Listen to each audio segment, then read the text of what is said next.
Picture this.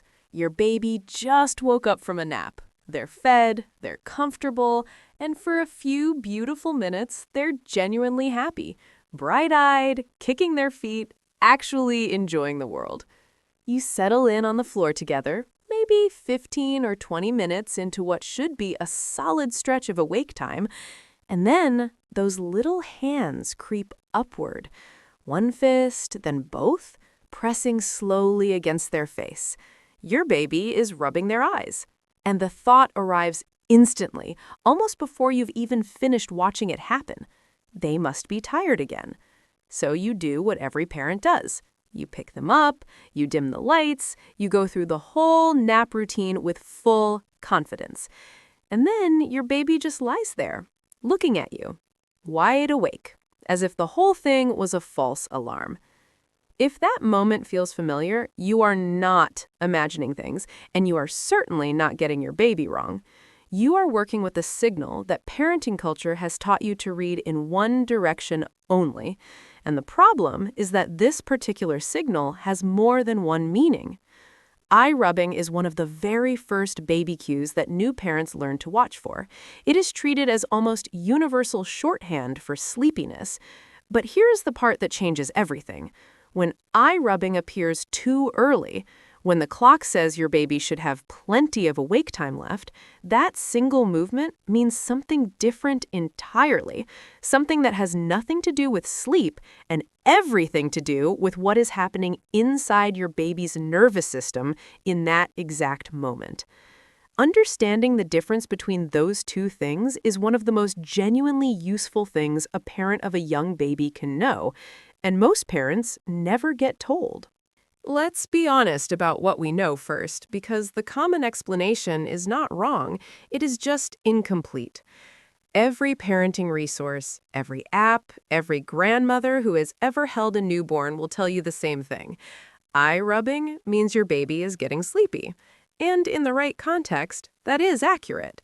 Within the spectrum of tired cues that infants display, eye rubbing lands somewhere in the middle, typically appearing after the early quiet stare and the first soft yawns, and sitting just before the full fussiness that signals a baby pushing past comfortable fatigue into genuine exhaustion. When you catch that eye rub at the right moment in the wake window, you can often begin the nap routine and have a relatively smooth handoff into sleep. That part of the explanation is real. But here is where it breaks down for so many parents. If eye rubbing only meant tiredness, it would only show up when the baby genuinely needed sleep. And it does not always do that. It appears midway through a feeding, when the baby should still be calm. It surfaces during a stretch of floor play that has barely started. It comes up 20 minutes into an awake window that should comfortably run for another 40.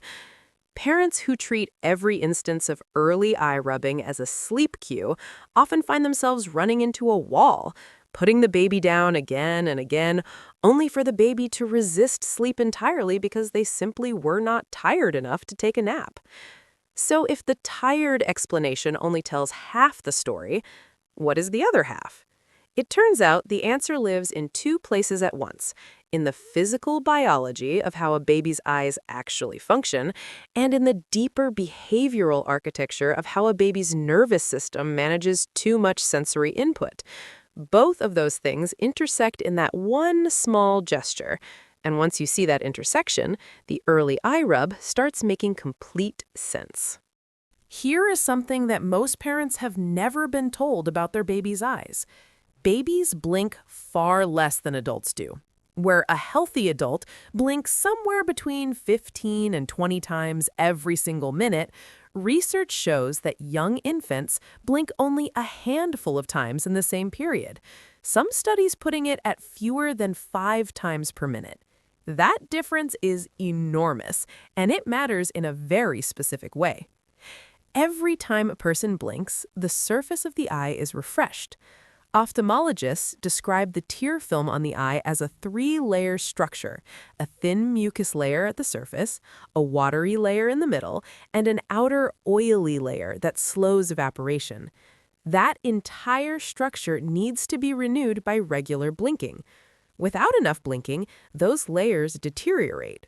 Dry patches form on the cornea, the eye becomes uncomfortable, sticky, and in need of physical relief. What babies do in response to that discomfort, instead of blinking more, is rub. Dr. Robert Arnold, an ophthalmologist at Alaska Children's Eye and Strabismus, has described this mechanism as being similar to sighing. The way we sigh when we have been breathing too shallowly without realizing it, the eye rub in babies acts as a biological reset for a system that has not been refreshing itself often enough. It redistributes the tear film, relieves muscular tension, and gives the eye the physical correction it was not getting automatically. And here is the layer parents almost always miss. Babies are not simply looking at their environment. They are actively learning to see it. Vision is not a finished skill at birth. It develops over the first months of life, and that development requires significant neural effort.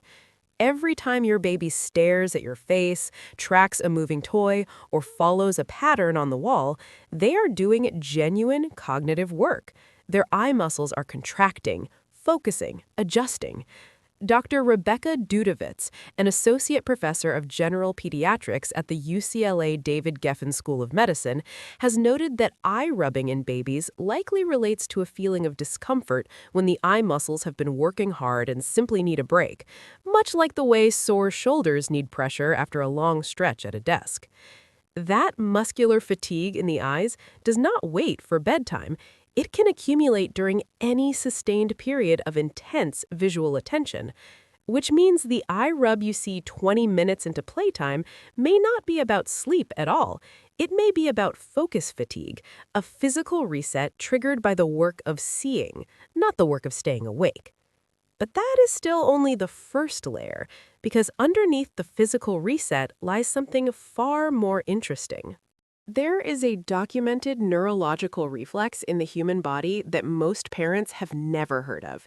It is called the oculocardiac reflex, sometimes referred to as the trigeminovagal reflex, and it was first formally described in medical literature over a century ago. According to the NIH and published research in clinical ophthalmology, this reflex is defined as a reduction in heart rate of more than 20% that occurs when direct pressure is applied to the eyeball or the structures immediately around it. When that pressure is applied, the trigeminal nerve carries a sensory signal inward from the eye, which then activates the vagus nerve, the body's primary parasympathetic or calming pathway, which in turn sends a signal down to the heart, telling it to slow. Now, apply that to an infant. The vagus nerve is not simply a switch for heart rate. It is the central mechanism of the body's entire calming response. When the vagus nerve activates, heart rate drops, breathing steadies, and the nervous system shifts away from high arousal. It is the physiological equivalent of exhaling after tension. Infant behavior researchers, including work supported by 0 to 3, one of the most established early childhood development institutions in the United States, have identified that overstimulated babies will self-soothe through disengagement behaviors that help regulate their internal state. Eye rubbing appears in behavioral literature alongside gaze aversion, finger grasping, and postural withdrawal as a cue babies use not to signal sleep readiness, but to manage a nervous system that has received more sensory input than it can currently process. When your baby's hands go to their eyes in the middle of a lively, stimulating interaction, with bright light above them, voices nearby, faces leaning close, toys rattling, what may be happening is that their sensory system has quietly reached its processing limit. Not because they are physically tired, but because the nervous system of a very young infant has a genuine ceiling on how much input it can take in at once, and it has hit that ceiling. The eye rub activates a calming neurological response. The internal noise drops. The system gets a moment to breathe. This is not your baby failing to keep up. This is your baby doing exactly what their nervous system was designed to do, and it is the single most important reason why early eye rubbing and end-of-window eye rubbing can look identical, but require completely different responses. So, what does this actually look like in a real morning with a real baby? When you notice eye rubbing appearing before your baby should reasonably be tired, the first question to ask yourself is not whether they need a nap. The first question is what the last 15 to 20 minutes have looked like. Has there been sustained face-to-face interaction? Are there multiple people in the room, all directing attention at the baby? Is the lighting overhead and bright? Has there been a lot of sound, music, television, animated voices layered on top of each other? Was your baby staring hard at something for an extended stretch without any real break?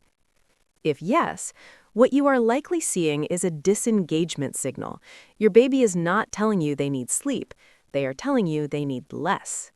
The response in those moments does not have to be a full nap routine. It can be something far simpler. Moving to a quieter room, turning down the stimulation in the environment, holding your baby facing outward so they are not receiving direct visual input, letting a few minutes pass in calm quiet. A great many babies will visibly resettle within moments of the environment becoming genuinely calmer. The rubbing stops, their body softens, they re-engage, but at a more manageable level. One thing worth noting carefully: not every instance of eye rubbing is behavioral communication. Babies' eyes are delicate, and they can be irritated by dry air, dust, pet hair, or early signs of infection. If you notice your baby rubbing their eyes with intensity, doing it repeatedly across many different parts of the day, or if that rubbing comes alongside visible redness, tearing, swelling around the eyelid, or discharge of any kind, that warrants a conversation with your pediatrician. Not because something is certainly wrong, but because confirming there is no physical irritation at the root gives you full confidence that what you are reading is your baby communicating, not your baby experiencing discomfort they cannot describe. Here is the cleaner, truer way to think about everything you just learned. That eye rub is not a single signal. It is a category of signals, and the category it belongs to in any given moment depends entirely on the context surrounding it, the time, the environment, the quality of the interaction just before it appeared, and how long your baby has actually been awake. When it arrives near the natural close of the wake window, with soft yawns and a quieting body alongside it, yes, that is your baby moving towards sleep. Follow it. When it arrives early, in the middle of an energetic or stimulating stretch without those surrounding tired cues, your baby is doing something else entirely. They are self-regulating. They are reaching for a momentary pause in a world that is currently asking more of their nervous system than it can easily give. Both of those things are your baby communicating clearly. Both of those things deserve a response. The difference is simply in what the response needs to be. You do not need to decode this perfectly every time. No parent does.